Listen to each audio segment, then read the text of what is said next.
hukum perselingkuhan dalam Islam. Nih dia.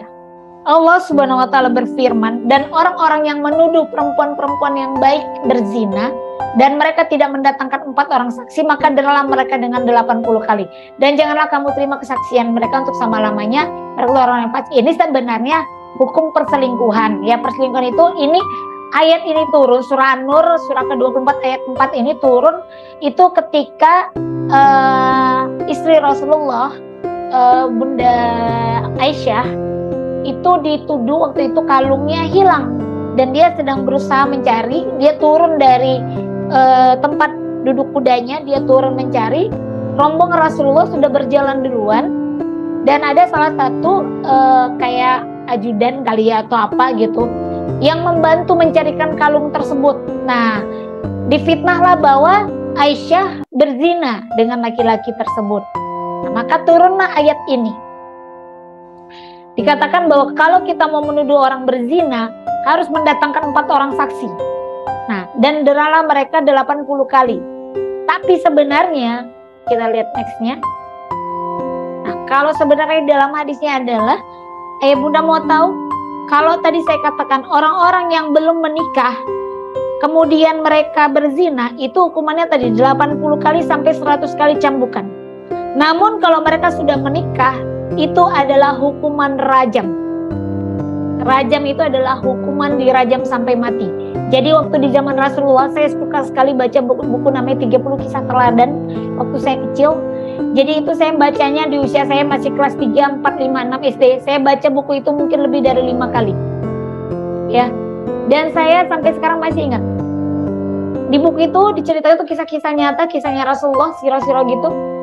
Bahwa ada satu wanita yang mendatangi Rasulullah, ya Rasulullah, aku punya dosa yang besar, aku selingkuh. Aku selingkuh dari suamiku dan aku berzina dengan selingkuhanku. Dan apa yang katakan Rasulullah, kau ingin benar-benar bebas dari dosamu dan ingin Allah benar-benar mengampunimu? Iya. Kau siap menerima apapun kisos yang diberikan kepadamu? Iya. Beliau disuruh masuk ke dalam tong air, tahu ya? Bunda, tong air tahu ya? Nah, di dalam tong itu sudah ada paku-paku yang ditancapkan paku. Jadi seluruh tong itu ditancapkan paku dari luar, jadi paku tajam itu ada di dalam tong. Perempuan itu disuruh masuk ke dalam tong yang besar itu, kemudian digelindingkan dari atas bukit sampai ke bawah. Meninggallah perempuan itu dalam keadaan tercabik-cabik, tapi Rasulullah bilang insya Allah dosanya diampuni sama Allah karena dia sudah menebusnya dengan dosa kisosnya yang ada di dunia. Kalau misalnya ayah bunda umroh, pasti ada menemukan namanya Masjid Kisos. Waktu saya ke sana umroh, pernah satu kali saya melihat di situ baru saja 1 hari sebelumnya terjadi hukum kisos, yaitu laki-laki dan perempuan yang dipenggal kepalanya, di mana mereka terkena dosa selingkuh. Mereka ketahuan berselingkuh.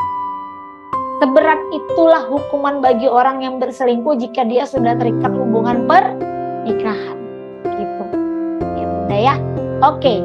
Itu hukum perselingkuhan dalam Islam. Nah, akibat perselingkuhan dalam rumah tangga.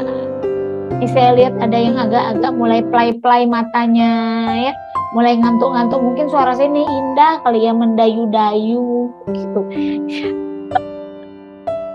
Yuk ya bunda. Aduh, astagfirullahaladzim. Lagi mau belajar ya Allah. Jangan biarkan iblis ada di mataku ya Allah. Gitu. Kita belajar sama-sama.